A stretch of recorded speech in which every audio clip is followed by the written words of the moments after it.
So this is Andre Carlos. He's the community manager for DropZone. Hello. So give us kind of a detail of what your responsibilities are, what you do. So a lot of what I do is interfacing with the community. We have a really great, vibrant, active community for the game right now, even in closed beta. Lots of really passionate players who, organize community events and player tournaments, things like that. So my job is to go and speak with them, make sure that they're happy, make sure that they're having a good time, and also to take back some of their suggestions and feedback to the development team, because what we really do here at SparkyPants is make sure that our game is built for the players. This is really a game that's collaborative in effort. So a lot of, as we're, we have some competitive players, so a lot of like the balance changes that they want to see, and we take a look at that and make sure that they're stuff that they want is going in the game. Well, because you guys are in closed beta right now. We are in closed beta, and I know a lot of times, like, people, when betas get released, people are like, oh, it's just to test the server strength, all that stuff. Sure. But but you really value the input from the community, especially for a game like this, right? Most definitely, yeah. Matter of fact, we're constantly talking, not just myself, but a lot of members on the SparkyPants development team here will be in on Discord, chat with our players. We're constantly in game chat with our players, playing games with our players, and really listening to them. It's not, a glorified tech or a stress test kind of thing. It's really one of those things where it's like, we want to make sure that DropZone is the best game it can be, and that's super important to us. Cool. And DropZone's exclusively multiplayer, so really important for you guys to have an engaged community. We do have some solo PvE style content that's coming out. Matter of fact, we have a super fast iteration schedule. So you'll actually see our players in closed beta have been seeing a patch every single week come out. And one of our recent content additions to the game has been a mode we call Emergency Evac, where it's you versus a horde of Kavash, which are the AI-controlled enemies that both players fight over in the normal mode. But now we have it where you're defending like this little beacon in the middle of nowhere, and they're coming at you, and you're trying to like stop them from doing that. So that's just one facet of some of the content we have planned. So definitely there's a lot based on multiplayer. A lot of the balance of the game is based on multiplayer.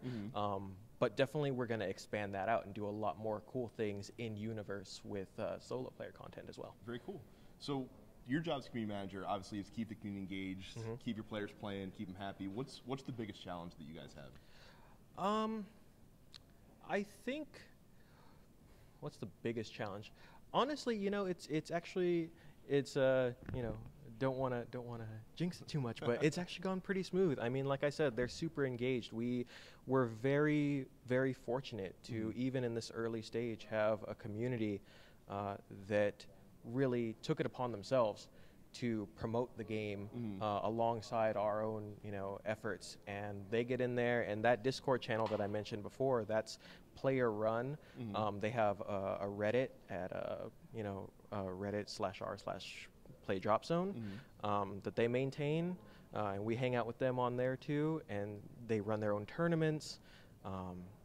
So it's been really cool. I think that going forward we're gonna just keep increasing the number of players coming in and spreading that, getting that word spread out, and so nothing too bad so far. It's actually been quite the opposite. Now, I know that you've done community management for a number of games. Yes. We're a Baltimore-based podcast. SparkyPants is a Baltimore-based studio. What sort of things have you found unique about Baltimore in terms of the game development scene, things like that? Well, the space itself is really interesting. Matter of fact, funny story, because I moved here previously earlier last year, specifically to come out here, and I met the team. We all went down to Joe Squared, and I was like, I already fell in love with that place.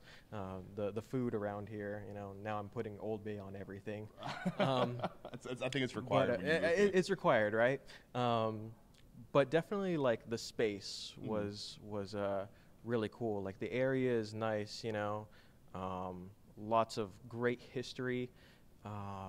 Just even the building where we're in right now. I remember calling up Kat, our operations manager, and I asked her, I was like, is this the right place? Because this is where we are. We're based out of an old theater. Yeah. And this place has a ton of history behind it. You know, it was a theater, I think somewhere back in the 30s. It was like a car dealership.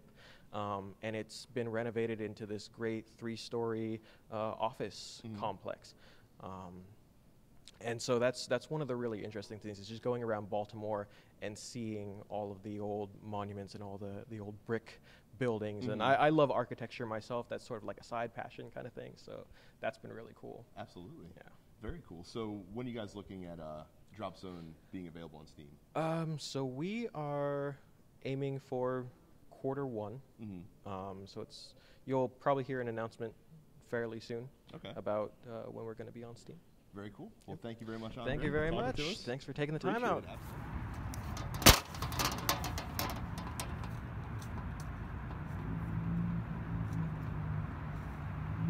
That was awesome.